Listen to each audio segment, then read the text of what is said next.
एक प्रतापी राजा जो अपनी पत्नी से अनन्य प्रेम करता था। ऐसी क्या घटना हुई कि वो पत्नी को छोड़कर वन में तपस्या के लिए निकल गया।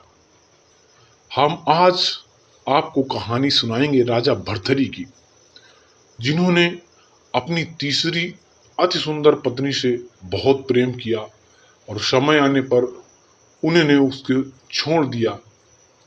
क्या है पूरी कहानी, आज हम इस वीडियो में आपको पूर्णतः बताएंगे।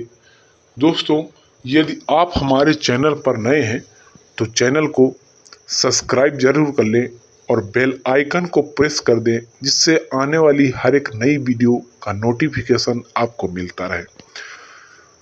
दोस्तों, अब हम चलते हैं कहानी की ओर। आप लास्ट तक सुनोगे तभी कहानी का आनंद आप ले पाओगे। तो दोस्तों, बिना देरी किए हुए कहानी की ओर चलते हैं। प्राचीन उज्जैन में बड़े प्रतापी राजा हुए राजा भर्तृहरि अपनी तीसरी पत्नी पिंगला पर मोहित थे और वे उस पर अत्यंत विश्वास करते थे।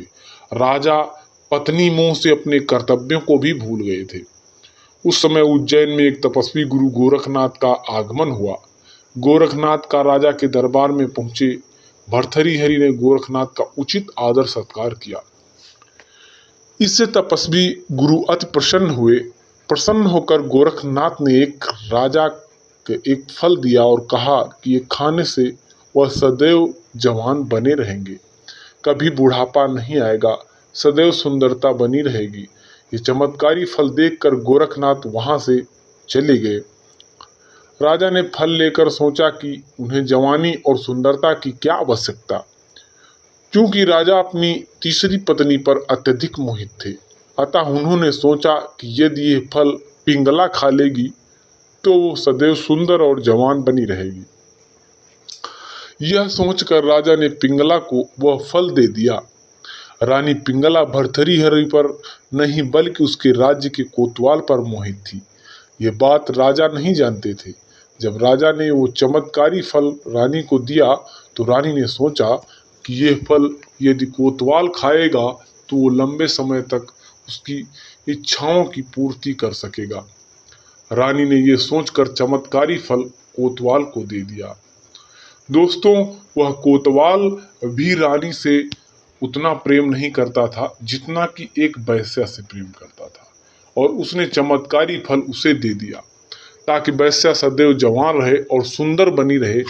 वेश्या ने फल पाकर सोचा कि यदि वह जवान और सुंदर बनी रहेगी तो उसे ये गंदा काम नित्य प्रति करना पड़ेगा। नरक के समान मेरी जीवन है, मैं इस फल को नहीं खाऊंगा।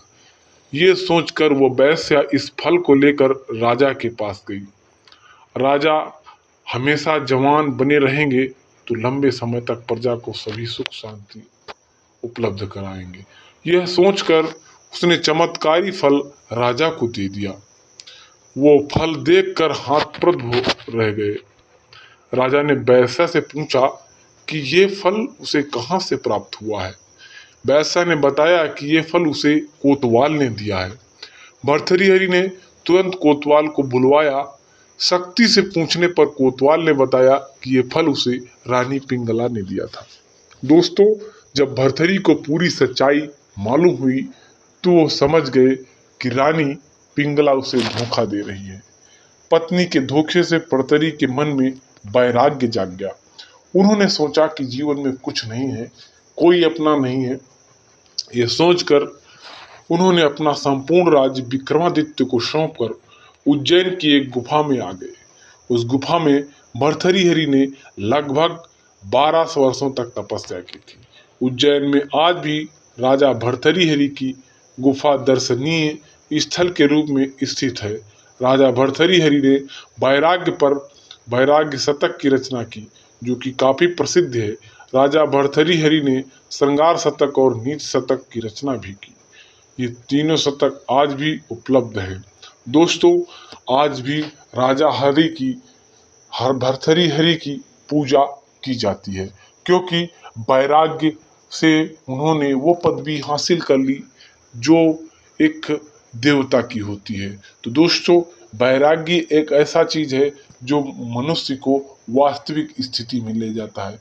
दोस्तों, कहानी कैसी लगी कमेंट बॉक्स में आप हमें राय जरूर दें दोस्तों, हमें आपके कमेंट का इंतजार रहेगा। नमस्कार, धन्यवाद, वंदे मातरम, जय हिंद।